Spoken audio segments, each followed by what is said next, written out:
Good evening and welcome to Bent TV. We start tonight with Lisa-Skye returning to the Oz Kink Fest 2014, where she asks the question, what is your greatest sexual achievement? Then in lip service, we continue our theme where the questions tonight are on sex. And we finish tonight with Lost in Translation, where Nate, Simona and Isabelle discuss picking and changing your name.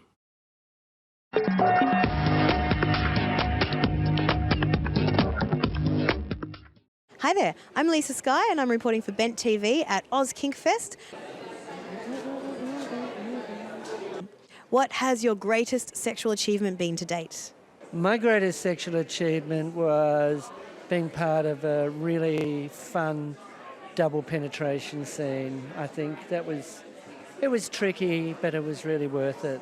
I'd have to say actually having fun with bondage the first time I tried it. I didn't actually think I'd enjoy it so much. That I'm 50 and I still enjoy it. This morning I brought someone to orgasm without genital contact. Enjoying life after 50. Life begins at 50, no children. Yay, playtime, excellent. Oh, I hosted a very good orgy at a warehouse once. I broke up an entire party and went, because everyone there was new and didn't know each other. I realized everyone's being quite salacious. I'm like, well, I have a warehouse just around the corner, guys. So everyone comes back to my place, but half the people weren't interested in being salacious, so the group broke up into half the people having sex and half the people talking about quantum physics, and every now and again, someone from the orgy pile would pipe up and comment on the quantum physics discussion. So yes, I think that personally is my highest achievement. Yeah. I'll let you know when I have it. I'm still working on it. Yeah, same. What is your greatest sexual achievement? Or, do you want me to be very, very honest? I have never properly orgasmed till this boyfriend that I've got now, and I am going to be 50 next April. And it was amazing. Is that appropriate to say? That is incredible. High five. It was amazing. Just had to hit the right spot. And my greatest, I would say, to please at least, I think, 20 guys. Learning how to anally fist him. Being able to take it. I'd have to say probably a flight attendant. And I'd like to move up to a newsreader at some point, but we'll see. Oh, geez, what can I admit to and my parents would see? Look, I would have to say... Oh, I can't say it. I really can't. Oh, all right. Honestly, no, I can't say it. I say Scrabble instead. How about, look, honestly, my greatest sexual achievement is making somebody else feel loved in bed. That's it. Oh, maybe just surviving this long, considering all the crazy stuff I've done. Surviving sexual assault. That's a great answer. Double anal, maybe? I'm a bit of a dirty girl. Multiple orgasms until I fall asleep. I actually have to think about this. Ending up hooking up with more girls than most of my boyfriends. Running Melbourne Swingers and running Melbourne Fetish Ball. Suturing someone's genitals into a mangina.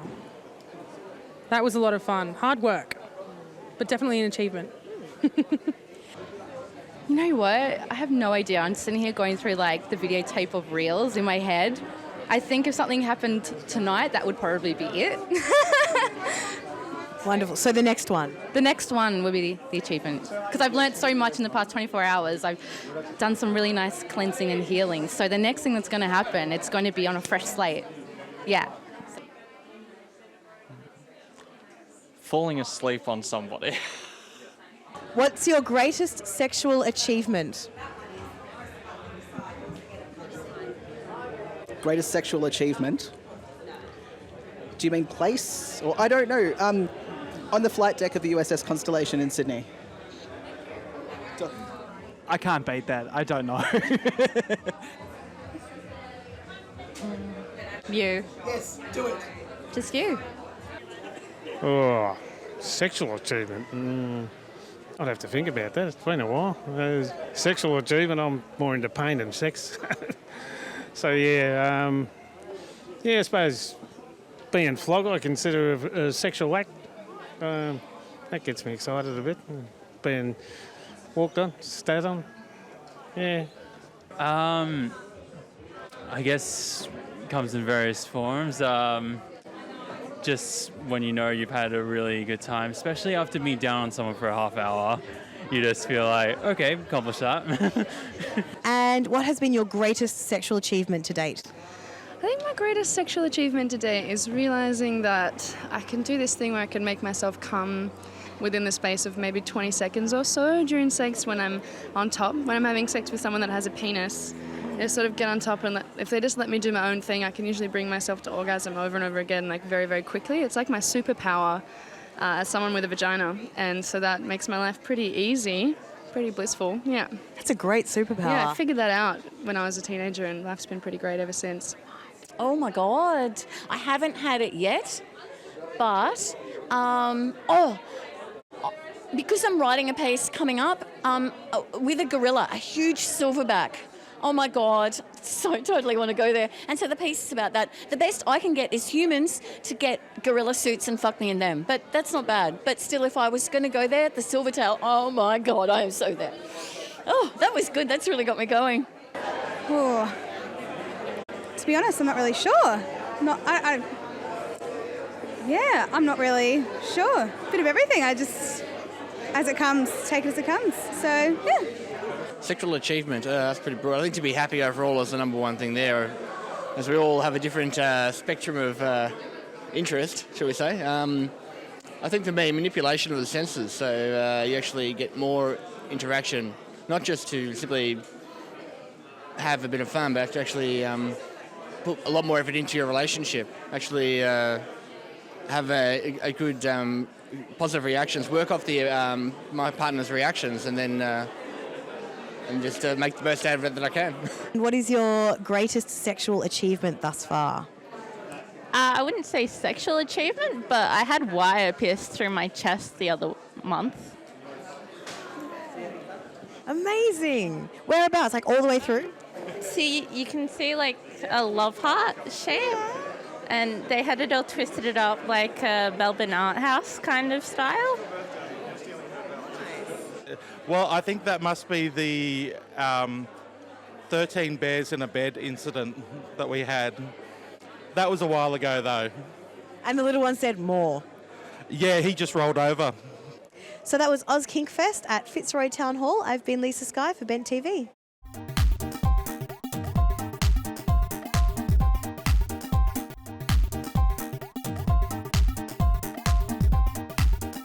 Think before you speak. I just got the last time I told you when you told your mother and your mother told me that you told other people that I told you not to tell me.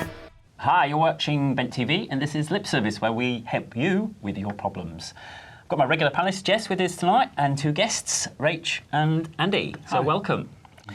Without further ado, let's jump in with our first issue, and we're going to theme the topics tonight, guys, around sex.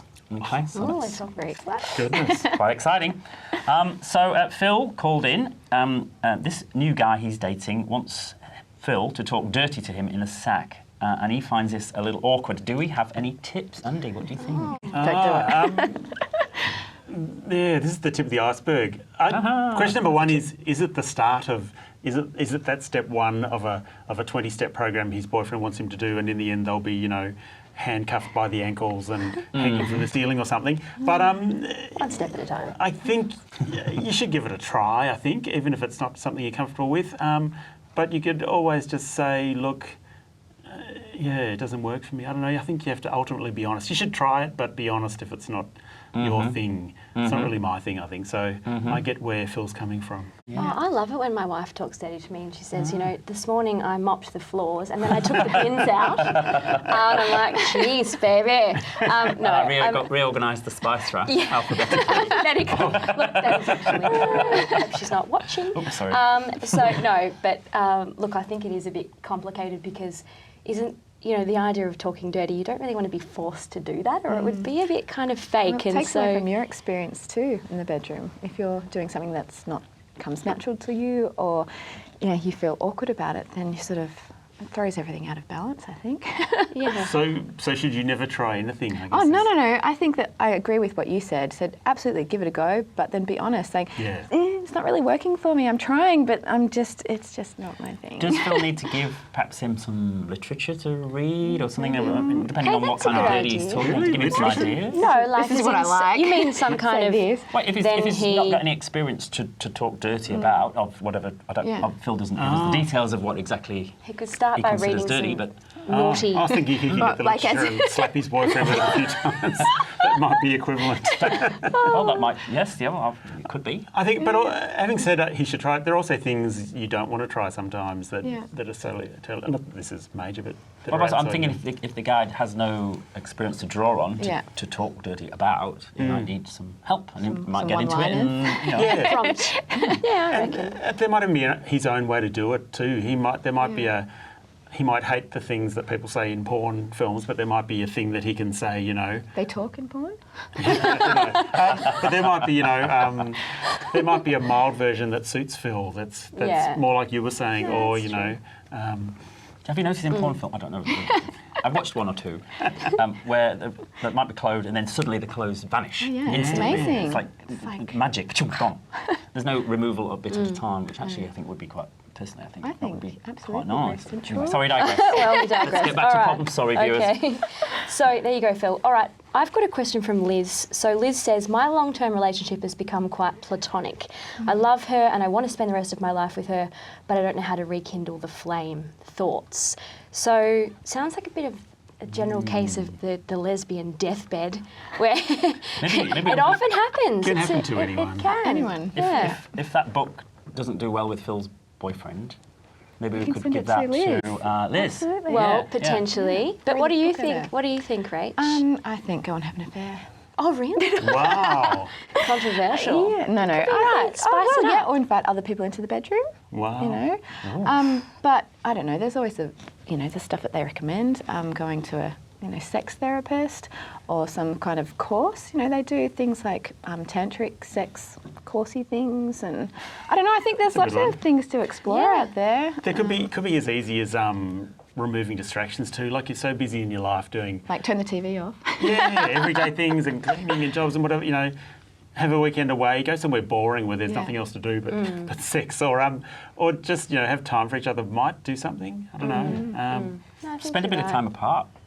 Yeah, they say because absence makes the heart grow fonder. That's a great idea. True. And then, because when if you're living with somebody, I can't be bothered checking it tonight. Tomorrow, we'll do it tomorrow. There's and dishes. Time goes on.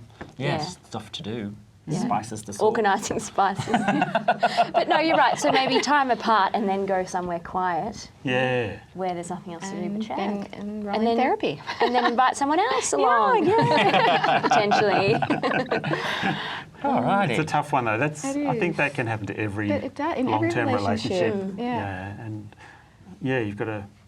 I don't know. Yeah, there's no perfect solution. It can keep coming. It actually becomes part of your routine, and they do recommend scheduling in sex because people say that with everything else that's going on, if you've got kids, busy lives, jobs, whatever, that you actually say, right, this is when we're going to do it. But then at the same time, people find that routine and boring. I want it to be spontaneous and passionate. Exactly. 5 o'clock or whatever and time. So they also say that your body, once you start doing it, you just get into it. It's like Pavlov's dogs, sort of. Yeah. When You they hear ring that the bell. He's Starts salivating. Here you He's go. like, come on. That's the solution.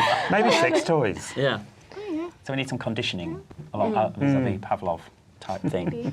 Is that a pudding? There you go, Liz. Is it Pavlov? I hope that works. Pavlova, that's the Pavlova. Yes. Okay, Lorenzo called in. My boyfriend is a bad lover. Oh, dear. But a great guy. But get out. But I can really see a future with.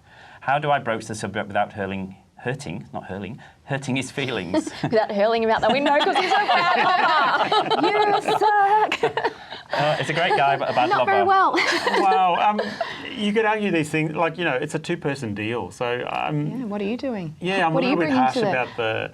Do you think Lorenzo's been a bit harsh? Yeah, I think he's putting all the blame on his partner. It's always a two-person thing. So or three. Yeah, but so it's just harsh to say one person is you is suck. bad, and maybe you know they need to stretch their comfort zone a bit, or don't know. I think of all the problems people can have, I don't think that's so bad. I think you can get past it, and you can definitely try things, and you know maybe the boyfriend needs more confidence. But I think it is a two-person thing, and I don't know. I'm a bit iffy about someone saying someone's a bad lover. I think you're right. I tend to sort of go, well, what makes a bad lover? Yeah, it's very subjective, isn't it? Maybe it's you. Kind of making that decision. Maybe the problem lies with you, Lorenzo. I think that's all we have time for this evening, guys. Thank you very much to Rach, Andy, and Jess.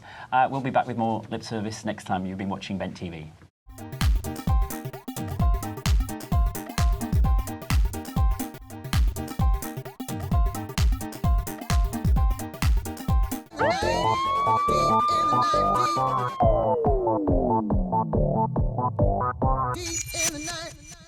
Hello and welcome to Lost in Translation, where we look at things through the trans sphere. Tonight I'm joined by Isabelle. Prism's a good word. I think I've used that before. Change it up. Exactly. Tonight I'm joined by Simona and Isabelle, so welcome. So I thought tonight that we could have a bit of a chat about names, which seems to sort of be, changing names and picking names and all those, fun aspects of, I suppose, transitioning. So what have your experiences been in terms of how did you pick your name? Well, the name that I picked for myself was actually one I found in a book of baby names that my parents had. So that was kind of neat, looking through and seeing everything that had been ticked and like, oh God, not using that one. So yes, that's how I settled on Isabelle. I wasn't able to change it for quite a long time legally because I was living as a migrant in the United States, and it's very difficult to kind of affect a lot of these changes when you're not living in your country of origin. But fortunately, a couple years ago, I went back to New Zealand and got it all sorted out, and now I'm here, and while the law recognises my names, God knows the bank won't. Really?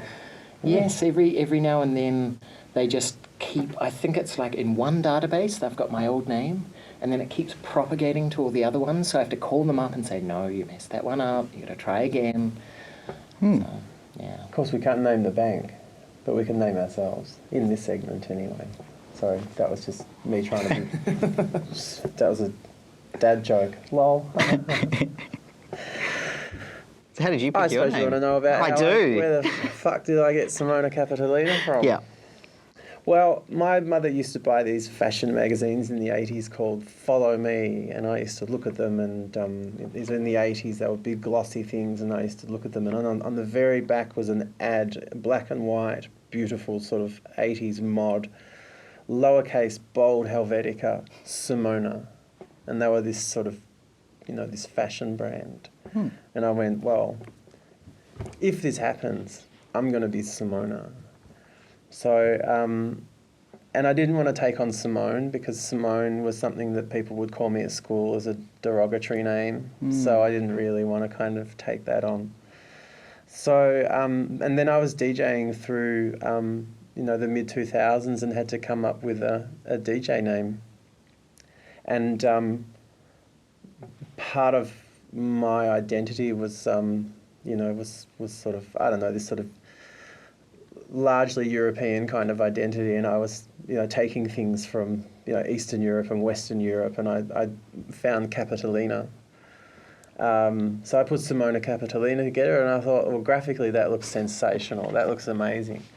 So I changed it, got it all done at the passport office, and luckily for me, I was doing all of this just as Julia Gillard had put through all of the legislation. So I was one of the... Thanks, Jules. Thanks, Julia. Straight through, birth, deaths and marriages, straight through Medicare, straight through, the passport office and Vic Road. So that was great, really easy to do. So I'm happy to say that that is something that we can do quite well. The funny thing is, just for a bit of a cack, was that I decided to check out what Simona Kapitolina meant. And, Simona means loud mouth, and Kapitolina means big-headed. It's just not characteristic of you at all. mean, It's could anything? I mean, you know, as chance would have it, my name means that I'm loud-mouthed and big-headed. That's shocking. So, That's beautiful. And what a lovely head it is, big though it may be. now, Nate, is it got something to do with Nate Dogg and the G Child, or what? I don't know what that is. How'd you get your name? Oh, it's just He this was a really rapper. banging. Yeah, no idea. Anyway. No, my name was really boring in that it was. Just made it interesting. Oh, you did? Right. That would have actually been a better story. I should have gone with that. No, I just literally took the first 3 letters of my old name and the first 2 letters of my middle name and just changed it. Like, I made it masculine. Which is really, which was very, very handy in terms of I could keep a lot of my email accounts because I just used first letters. Yeah. And also, but I have been quite lazy, so I changed my name about nearly 2 years ago now, and I still haven't updated my phone provider with my new name, and I still haven't changed my passport, which I probably should do at some point, I think, if I want to leave the country. I don't know. Yeah, maybe. But whenever my phone provider calls me, they call me as Miss. And so then I put on this very, very I either do one of 2 things. I either take a message or I try and put on a high voice. Yeah, I've actually found utility companies harder than the passport office, to be perfectly honest. The bank was pretty easy, like the bank that I went to, which, we're not going to name names because, we just don't do that. Yeah. Yeah, no, I was like, this certain phone company is just like, oh, no, actually, you were having trouble with a utility company? Oh, yeah, who'd have thunk it? Superannuation companies, though. Superannuation companies are just like, well, no, hang on, you're changing your gender, therefore, and you're changing your name, therefore, it completely changes your policy. So it's like... See, I had that with my car insurance. I suddenly had to pay more. So they were very happy to change my name and they changed my gender. Really? And then I got an email saying, as being an under 26-year-old male driver, you now have to pay an extra $120 premium. You're joking? No. Which, it was kind of like, ultimate acceptance that they were just like, yep, well, you've now moved into this, so give us more money because you're now more at risk. That's hilarious. I know. Oh, well. I'm not sure they would have done it the other way, though. Well, I did it after the fact, so I wouldn't know what the difference was. So, anyway.